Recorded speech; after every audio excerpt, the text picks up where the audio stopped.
Hi everybody, hope you're doing well. I have good news to share with you. As you know, I have a fever. And the only prescription is more copies of In Through the Outdoor. This week, I bought copies number 34 and 35 for my collection, just in time for my 35th birthday coming up next Saturday.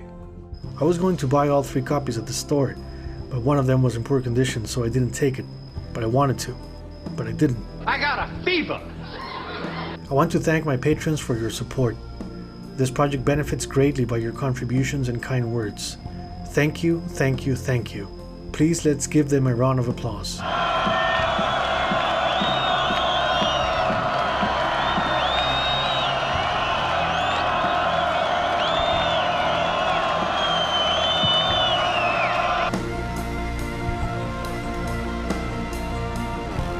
As always, please subscribe and thank you for watching.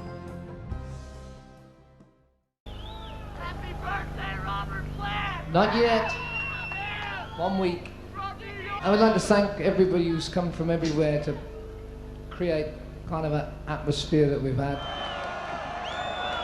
We said at these gigs that we keep it short and sweet and crisp, and like no long solos, none. You know, because when we played the Forum, it was going on for 3.5 hours, and it was like Jonesy was playing piano concertos, and Pagey was like doing everything that you could possibly do to a guitar, and all this sort of, you know, and it was going on. In the end, I was like an innocent bystander smoking loads of cigarettes and watching from the wings. So we said this time we'd cut it all down short, just bang, bang, bang. Of course it never happened.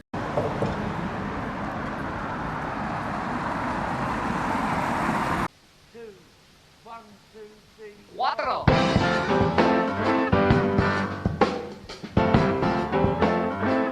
One of the most original sounding tracks the band ever put down on tape. Zeppelin's musical exploration was a vital component in their journey. Up to this point they've covered blues, prog, Middle Eastern themes, reggae, and their live shows featured a musical kitchen that led them to wild fusion rhythm patterns.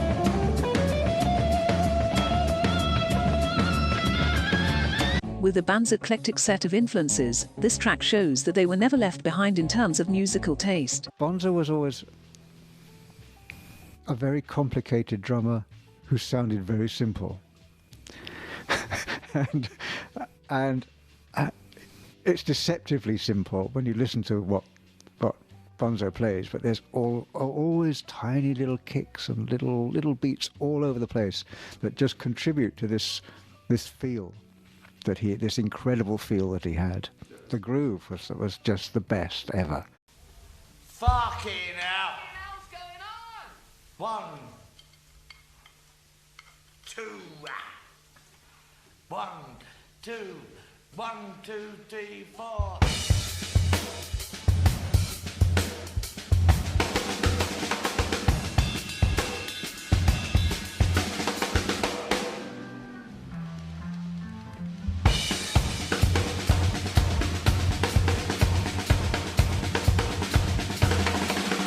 Some state John Bonham's halftime shuffle was inspired by Steely Dan's 1977 song, Home at Last, featuring legendary drummer Bernard Purdie. The Purdie Shuffle. It goes something like this.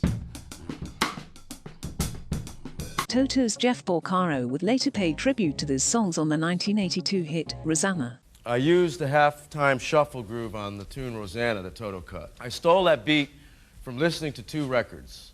One was Home at Last, another is the John Bonham on Fool in the Rain, as a Led Zeppelin tune.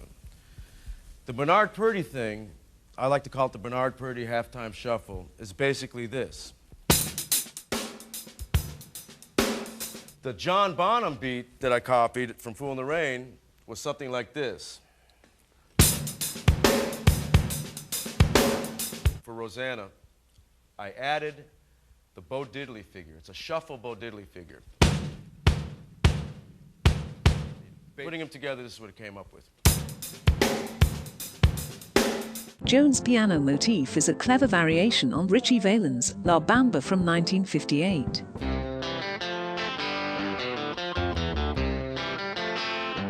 Plant delivers his storytelling vocals about a man supposed to meet a woman in a certain corner street address on a rainy evening. When she doesn't show up, he thinks he's been fooled. Phil Collins would later revisit this same topic on Genesis' 1980 hit song Misunderstanding, and yes, this track was also recorded at Polar Studios.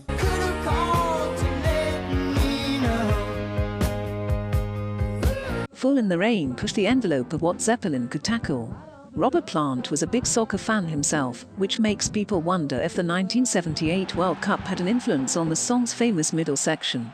The Zeppelin samba starts off with Jonassy's Latin-flavored piano grooves plus additional effects, courtesy of his Yamaha GX1.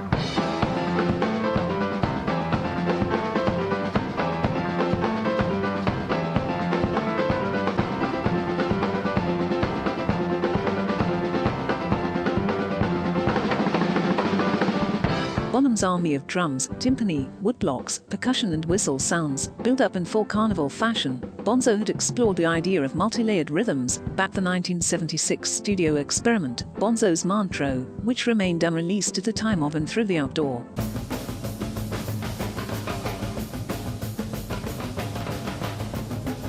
Full in the Rain is most unusual for us really because, well, I don't think we would have played it had the situations been different, but with the World Cup in Argentina in 78 and a lot of this Carlos Santana or anything like that, it's kind of a little bit diversified from the straightforward, you know. Instead of a traditional lead guitar tone, Jimmy's octave pedal solo was a great choice as it doesn't compete with the song's motif, but plays along with it. A refreshing approach that, despite his personal battles at the time, showcased his great studio instincts for sound design. His acoustic guitar work and Jones' piano counterpoint in the last part of the song are deceptively simple. The level of gusto and musicianship reminds us why they were some of England's hottest session hands back in the 60s.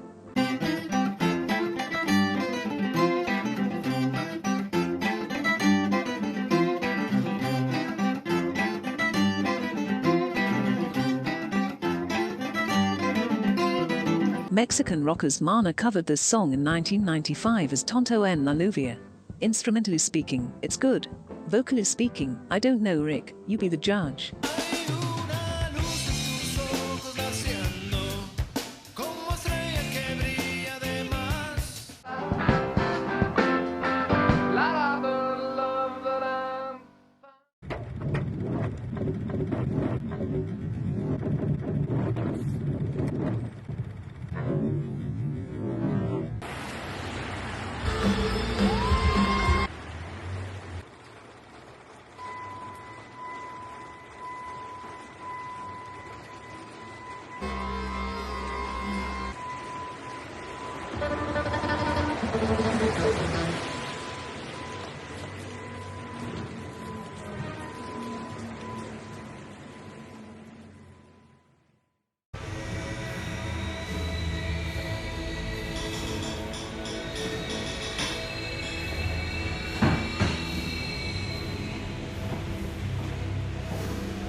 I have a fever, and the only prescription is more copies of the album.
Up until the summer of 1979, the American recording industry was experiencing one of the worst slumps in its history for several reasons. Massive returns of unsold records by retail outlets. Disco music sold singles, not albums. slumping sales by nearly all record companies after a 25-year growth rate of 20% per year. Soundtracks for Grease and Saturday Night Fever sold 27 million units, and record companies thought this would be the norm. A rise in the sales of blank recording tape, home taping was becoming a problem. It suggested a tendency for music lovers to record songs from borrowed albums or radio. In Through the Outdoor was intended for release before the band's twin concerts at Knebworth, but production delays kept this from happening. So the album that came out 2 weeks ago unfortunately got a bit delayed again. First it was a fortnight ago, then it was a week ago, now it's next Friday. Just goes on and on and on. In the Neolithic caves in Peru, they've been finding a lot of coloured drawings on the walls. Along with the coloured drawings, they also found a new album cover. We're managing to get the album out in about 2 weeks. As you've no doubt read the reviews, it's tremendous. You can imagine. The album was released on August 15, 1979. It's called In Through the Outdoor, which is one of those methods of entry that proves to be harder than one would originally expect.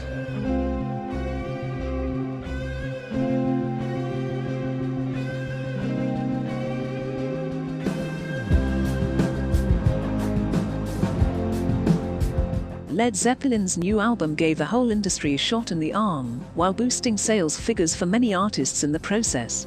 In 3 days it was the #1 album in the United States, just the second time in record world's history it has happened. It sold 1.7 million copies within weeks of release. How is it, okay? Contrary to modern-day historians who insist the album was not well received, it remained on the US top spot for 7 weeks. 3 million copies were shipped by the end of September. As a result, the band occupied a record-breaking 9 places on the Billboard Top 200 for the week of October 27th, with every album in their catalogue on the charts.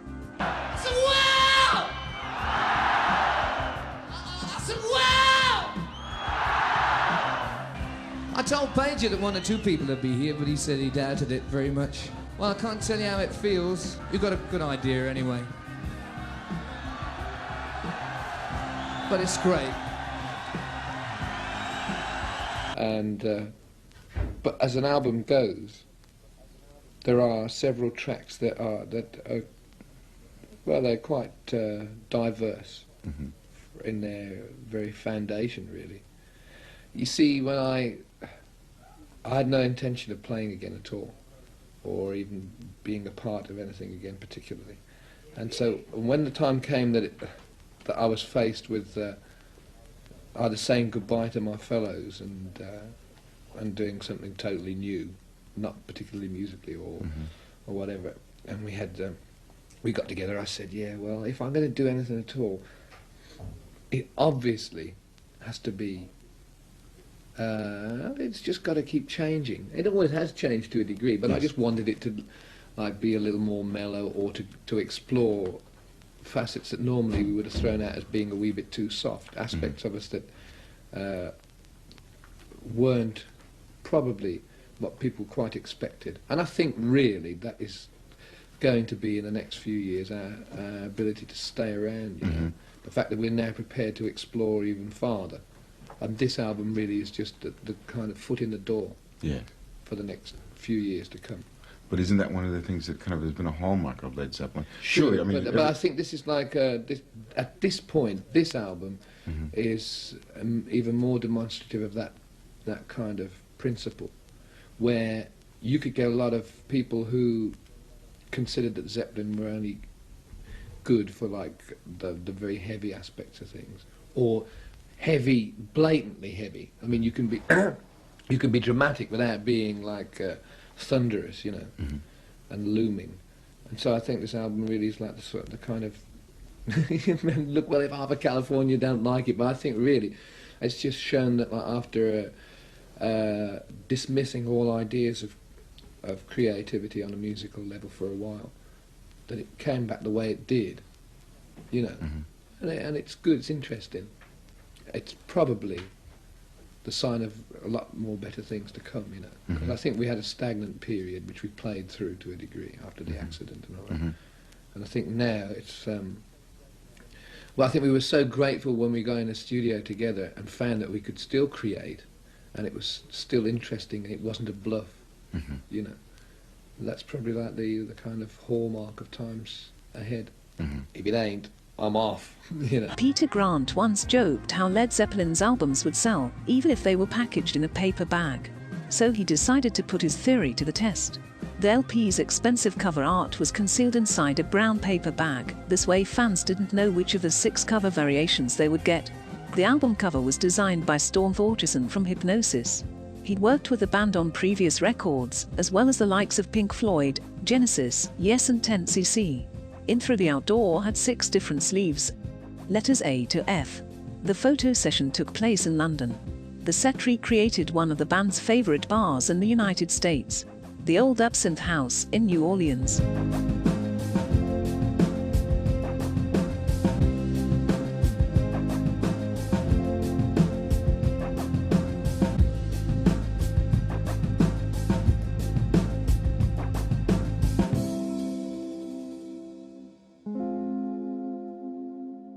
Both front and back covers display the perspective from each of the 6 characters in the scene.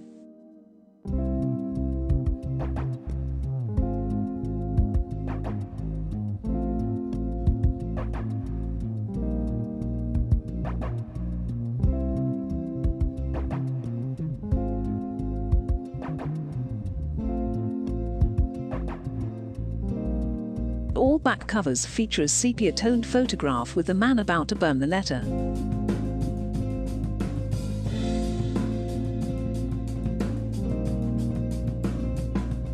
The main character is holding a Dear John letter. These letters were written to men by their wives or romantic partners to inform them that their relationship was over, usually because their partner found another lover.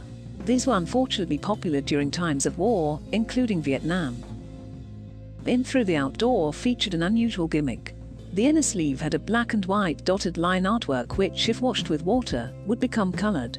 Because of its production costs, this feature was discontinued after 1980. The album was nominated for a Grammy Award in the category of Best Album Package. The award went to Supertramp's Breakfast in America. Another one of Atlantic's 1979 releases shares some striking design similarities within Through the Outdoor. Chic's third studio album, Risque. American graphic designer Karen Goldberg worked on this project and it was released in July. Like Zeppelin's album, Risque had 7 songs. It featured drummer Tony Thompson, who would later join Phil Collins plus Page, Plant and Jones on the 1985 Live Aid performance. Thompson was then invited to England for rehearsals for a Led Zeppelin reunion, which was cancelled after Thompson was badly injured in a car crash. Tony Thompson died from cancer in 2003. Both Fool in the Rain and Hot Dog were published as singles in 1979. Wearing and Tearing was to be released as a promo single prior to their Nebworth shows, but the idea was discarded. The 8-track version has the brown paper bag as cover. Cassette tape copies use the brown paper bag, plus the first and second sleeve as cover. CD versions of the album do not feature all 6 cover sleeves. The 1980 print has the title over the second sleeve. Back cover is a solid color plus track listing. 1993's Complete Studio Recordings has the brown paper bag as cover. All 6 sleeves are printed in the assorted booklet. The 1994 through 2007 editions have the second sleeve as main cover. The 6th sleeve is also featured on the booklet, which can be interchangeable by the collector, as well as one sepia-toned photo. The track list is displayed on a photograph from one of the original vinyl back covers. 2008's 40th anniversary collection of vinyl replicas features all 6 sleeves plus the paper bag. 2015's remaster is a vinyl replica featuring the first sleeve only. Brown paper bag is included, as well as a booklet plus companion disc, with a negative photo effect version of the cover. 2015's Super Deluxe Edition includes 2 CDs for the remastered album and companion disc, 2 LPs, an 80-page book, digital download card and limited number print. Led Zeppelin's last 3 studio album covers feature an incident that happened prior to their release. Physical graffiti depicts a New York apartment. Some of the band's touring money was stolen in New York during their 1973 shows at Madison Square Garden. Presence features a boat exhibition at Earl's Court. This was the last venue the band played during their 1975 tour. In Through the Outdoor features a recreation of a bar in New Orleans, the city where Robert Plant received the tragic news about Carrack's passing, and the tour was cancelled immediately. It's no surprise that the other top 4 selling albums from 1979 came after In Through the Outdoor was published. Here's a list of sales figures at the time.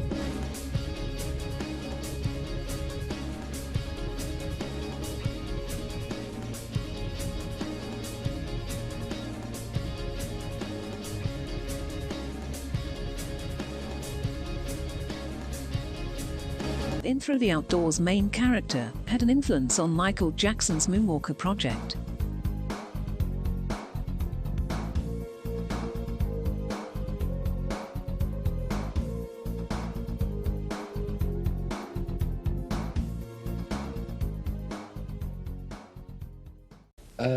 And Hot Dog owes everything to The state of Texas. Audrey. To the state of Texas? Yeah, to the state of Texas and to the state of some of the people in Texas.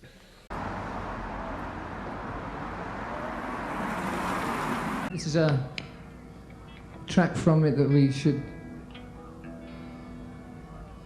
dedicate to trials in America. Yeah, how come you know what it's called? You've been reading about the Swedish and the Danish, eh? Hot Dog.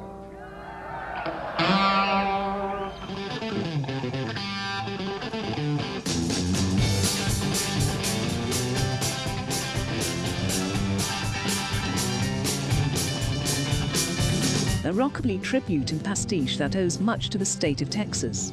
The band would rarely do sound checks while on tour, but when they did, it was usually down to a list of Elvis Presley and Ricky Nelson covers. Medleys and Whole Lotta Love up to 1972 featured old-time classics like Mary Lou, which seems to be the main inspiration for Hot Dog.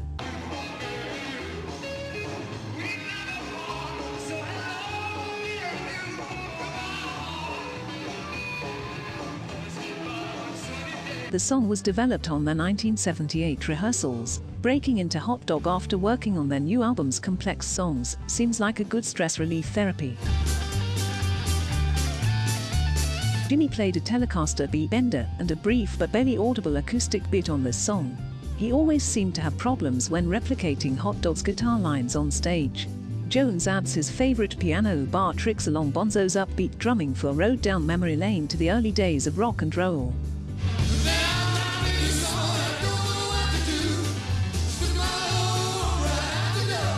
Concert versions of the song featured Robert vocals ran through an eventide harmonizer. We can trace the effect back to the 1977 tour. I'm waiting for the angels of Babylon, waiting for the eastern glow.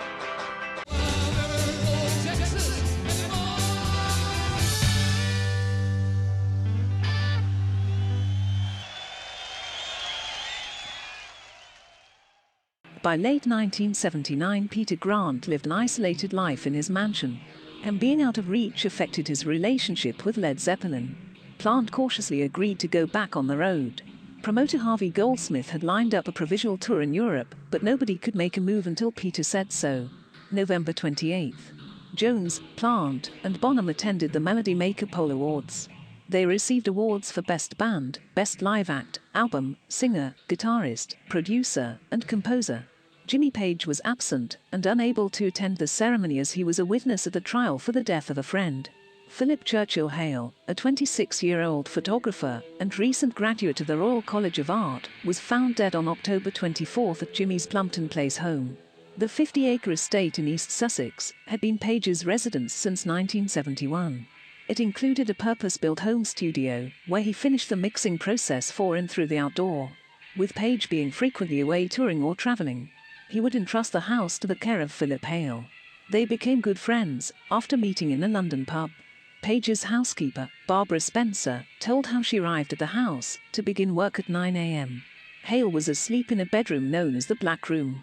Spencer said that Page went to bed soon. When she went to wake Hale, there was no response and called an ambulance. Hale was pronounced dead. Page's testimony recalled how Hale and a friend had arrived at his home for drinks.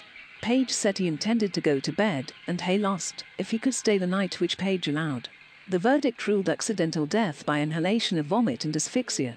The autopsy revealed traces of cocaine and alcohol. Page sold Plumpton Place and moved to actor Michael Caine's old house in Clewar, Windsor in 1980. Little did he know history would repeat itself in less than a year. December 29th.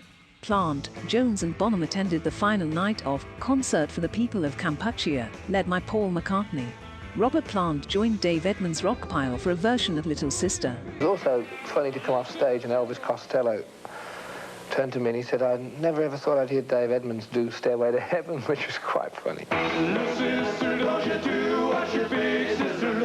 McCartney's climax to the Wings set was playing their orchestra theme with all musicians at the show.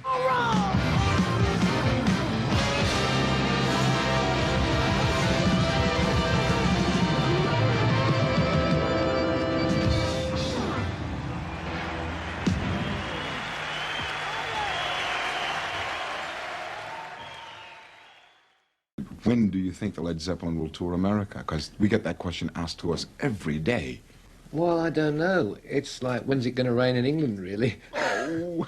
So it would be interesting to see what it's like in America again, especially in Dallas. How about Los Angeles? Because you're strong and very strong in Los Angeles and New York. Who do we know in Los Angeles? Oh! Do you think you'll be able to do it seriously before 1980's out anyway? Oh, I should think so, crikey. Yeah, it's just got to fit in with the soccer season now. You know, we managed to get these two concerts in. Yes, since there's some soccer coming on in America. Well, we do have the Los Angeles Aztecs, and we have got the Cosmos in New York, right? Yeah, but I could play for the Aztecs, let me tell you.